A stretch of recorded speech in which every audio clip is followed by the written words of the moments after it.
Welcome back. So in this video, we're talking about HTML tables.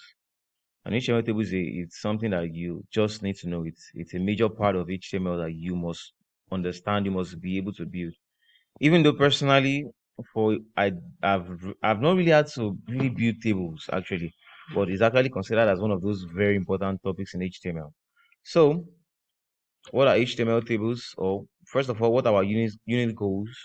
What are the things we hope to cover? Well, we should be able to create a well-formatted HTML table, understand when and when not to use tables. All right, so tables are structured set of data made up of rows and columns. They can be a great way of displaying data neatly. And one thing about tables were in the early days of the web, tables were commonly used to create page layouts.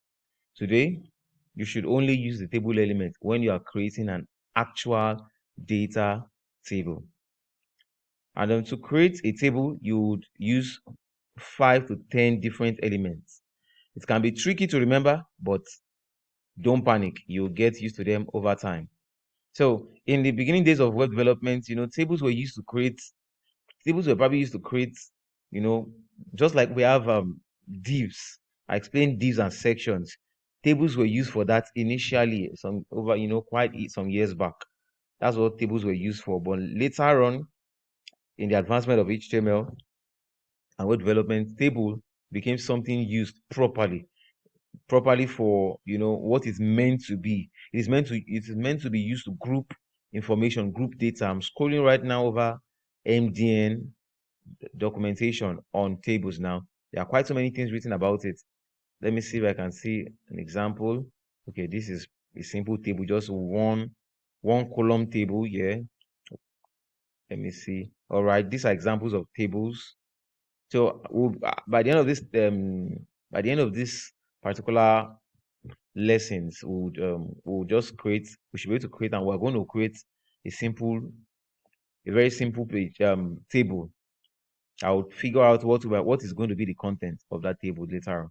So tables are used to group information, to group data. That is what it was initially intended for. To write is unlike the others where you just write one thing. I think the only item that we've seen so far that has quite much nesting is list. You have the OL, then you have the LI inside, which is just two. But in case of table, it is quite much actually. You have to first define the table elements, then you have the T-head element, which is nested, and then you have the T body, which is not so necessary anyway. You have the T body and you have the T foot.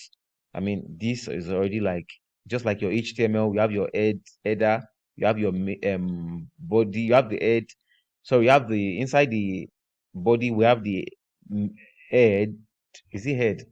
What am I saying? Inside the body element, we have the main, we have the footer, and we have the head or header. Yeah, we have the header, the main, and the footer. So the same way with tables as well, we have what we call the T head, T body, T foot. I don't really think I've really gotten to use wrap things inside T body. It's not really necessary. The only ones that I know, even T foot, people already use T foot except when you are doing something that looks like a calculation. But majorly you see the T head, we have the TH. The TH is being used inside the T head. And then other than that, we have the TR, we have the TD, and we have this column group, and we have the caption, which is not really being used.